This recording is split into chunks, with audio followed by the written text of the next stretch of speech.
Ladies and gentlemen, thank you very much for the very kind words of introduction, and thank you for the invitation here. So today I'm going to talk a little bit about the UK's role in the region and what Brexit means for this, and then I'm going to talk about the UK and Albania and the main focus of the UK's work here. So, of course, the UK has a deep connection to Albania and the Western Balkans going back for centuries. We all know about Lord Byron and Edith Durham and many other well-known figures. And our first representative to Albania was Sir Henry Ayres, and he presented his credentials in January 1922. So I am the latest in a very long list of British representatives here in Albania. The UK is also very well aware of the risks of not taking the Western Balkans seriously enough, as events from just over a century ago showed, and of course more recently with Kosovo in the 1990s. And the UK knows that the Western Balkans matter, and that won't change with Brexit. It was no coincidence that the Prime Minister mentioned the Western Balkans as one of just a handful of examples when she gave her speech in Lancaster House setting out her goals for the Brexit negotiation. And she really did genuinely just mention just a few areas, but the Western Balkans was one where she was quite clear that we will continue to have an important interest. So what Brexit doesn't mean is it doesn't mean that we will be retreating to our island. On the contrary, we are already seeing more engagement as we promote a truly global Britain. We'll see more political engagement, both from the Foreign Secretary, who visited the region late last year and who saw the Prime Minister Rama in Brussels, and from other Foreign Office ministers such as our Minister of State, Sir Alan Duncan, who was in Macedonia just 3 weeks ago. We're also seeing more engagement from other senior British ministers. Our Defence Minister was in Albania last September, and our Security Minister will visit Tirana next month. So let me talk a little bit about Brexit. There are still some who don't believe that Brexit is real. But for the avoidance of doubt, let me be quite clear that it will happen. By the end of March, the UK will have invoked Article 50, which will start the negotiations for our departure. Whatever our own views, this was a decision of the British public, and our government and our parliament will respect that. That's democracy. But it's important to get a deal that works both for the EU and for the UK. There is no win-lose scenario, only win-win or lose-lose. So let me explain what I mean by that. I think it is quite clear that the UK's economy and the EU's economy are intrinsically linked. And if there was a deal which was bad for the UK's economy, that would be bad for the EU's economy too. So what we collectively want to seek is an agreement which will be good for both the UK and the EU, and we very much are clear that we will continue to be very close partners with the EU after the Brexit negotiations have been completed. And the Prime Minister and the Foreign Secretary have said many times, we are leaving the EU, but we are not leaving Europe. Western Balkans will continue to be a vital region for us. And the Prime Minister announced formally just last week that the UK will host the Western Balkans Summit in 2018 as part of the ongoing Berlin process. The UK is committing more resources to the region, more diplomats, more money and more time, and that includes here. So for Albania, Albania really matters to the UK. That's partly for negative reasons. Albanians control 50% of the UK's cocaine market, heavily involved in importing other drugs too. They make up one of the largest numbers of foreign prisoners in UK jails and one of the largest numbers of people who enter the UK illegally. Albanians, of course, tend to do things well, and that includes crime. But there are also good things about our relationship. Albania is a strong defence partner in NATO. We have had a long relationship with the Albanian armed forces here, and we've had a number of very successful training missions that we've done together, including last year we had about 2,500 British servicemen who came out to train with the Albanian forces, in partly as a sort of NATO exercise and then partly as a bilateral training up in Biza. It's something which we value a lot. You have some fantastic training grounds here in Albania, and something that we will be looking to work even more closely with the armed forces, both together in NATO and for bilateral training in the future. It's also a country where we work together on some very important issues, such as countering the serious organised crime, which I spoke about earlier.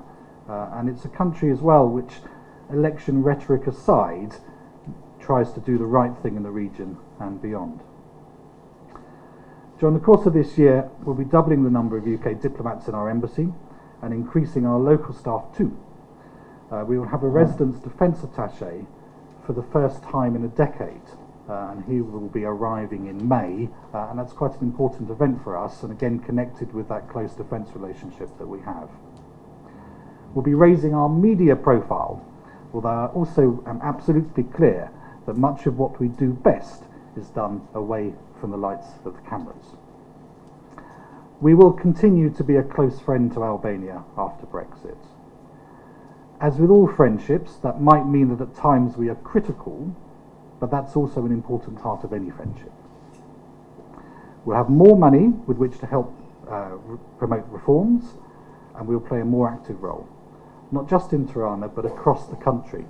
And one of the things I'm very clear about here is that I'm not the British ambassador to Tirana. I'm the British ambassador to Albania, and that means that I need to spend as much of my time as I can outside of the city. So I've already spent time in December up in Kukas, and I've spent time in just a month or so ago down in Gjirokastër. And I think it's very important to be able to understand the country properly is to see Albania outside of Tirana. I think it's a danger just to look at the centre of this fantastically vibrant city and to think that this is what's happening in Albania, when of course the stories from some of the other cities are quite different, and some of the issues that others have outside of Tirana are quite different too. And I'm going to continue to do that throughout my time here, and to travel and to spend time outside of the city talking to politicians and journalists and to ordinary people, to try and understand what really matters here, and I think that's a very important thing to do. So as I end, I just want to leave one message. If there's only one message that you take away from today, and it's this: the UK is not going anywhere after Brexit. We're here to stay. Thank you. A period of political certainty, and once we got those two things, then I think Albania itself will become a lot more attractive to British investors. So we do have some interest. We do attract some British companies to come here, but until the environment is such that it's going to be able for more companies to successfully set up here, I don't think it's going to be a major focus of our work, and we need to do the work on the judicial reform first, for example. So my understanding is that in many countries, certain nationalities tend to take over parts of organised crime. So sometimes it can be the Georgians, but in the UK's, for the UK, it's Albanians, and I think it's partly because we had a lot of Albanians go to the UK in the 90s, and some of them brought criminality with them, and some of them that kind of cornered the market. It's a mixture of whether it's just Albanians from Albania or whether it's ethnic Albanians. I think that if you looked at our prison population, we've got about 500 of Albanian ethnic Albanians, of which about 80% or so are from here. So the biggest issue is about Albanians from Albania, but it does also include links with Albanians from Kosovo or Macedonia or other places. But it's a kind of wider issue, but very much we should be clear that the majority come from Albania itself. Okay, so I don't want to speculate too much on whether there will be a Scottish referendum or not. We should remember there was one just in 2014, and the Scottish people were asked whether or not they wanted to remain part of the United Kingdom, and 55% said that they did, and 45% said that they didn't. Now, we can understand the reasons why the Scottish Government might be pushing for a second referendum, but that's a decision which ultimately will need to be taken by the UK Government itself in Westminster, not just about whether to hold a second one so soon after the first, but also when that would be. So we don't know the answer to that yet. Obviously, I would hope that if there is a second referendum, that Scotland remains part of the UK. That I think it's an important part, and I hope that whatever the deal is that we get with the EU and for Brexit is a deal which is good for all of the parts of the UK, not just for England but for Scotland too. And I think it's important for us to be able to see that before we start talking about referendums again. The things that are published in the media that perhaps is you could possibly say is fake news. The Albanian migrants in the UK is a very small number. I think officially there's only about 20,000. I think there are actually a lot more than that, but the number is small. And I think it is true that there is a reputational issue. And I was speaking to the Albanian ambassador in London just a few weeks ago about this when I was back last. And there's a big question about how do we kind of change what is that kind of quite bad reputation that Albanians are all criminals and all involved in organised crime and all this stuff. And it's something that's going to take time. I mean, firstly, we need to be able to promote those members of the British Albanian community who have some fantastic jobs in the universities and in some very senior places in the UK, and we need to be using them as role models. And then I think we also need to be getting Albania off the top of all the Home Office lists.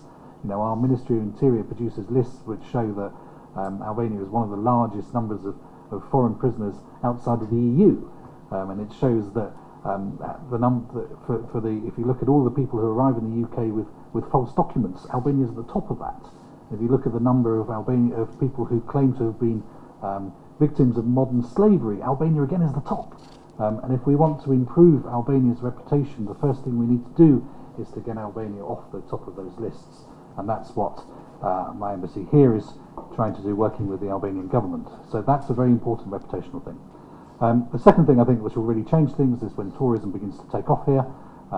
It's good to see British Airways are doubling their number of flights during the summer season this year, which will bring more people from the UK to Albania, and I think that will have a big effect over time about explaining what a fantastic place Albania is, and that will begin to change the reputational issues as well. But it's not something which I think is going to happen overnight, but it is something which absolutely we need to do. On EU, I don't think it is a contradiction that the UK is leaving at a time when we would still very much support others to join. You know, what is right for Albania and what is right for the UK are different things. I would say absolutely that the UK is still committed to supporting Albania and others who want to join the EU, and very much we will continue to support the reform process which will see Albania at some stage join. We of course won't have a vote in that decision.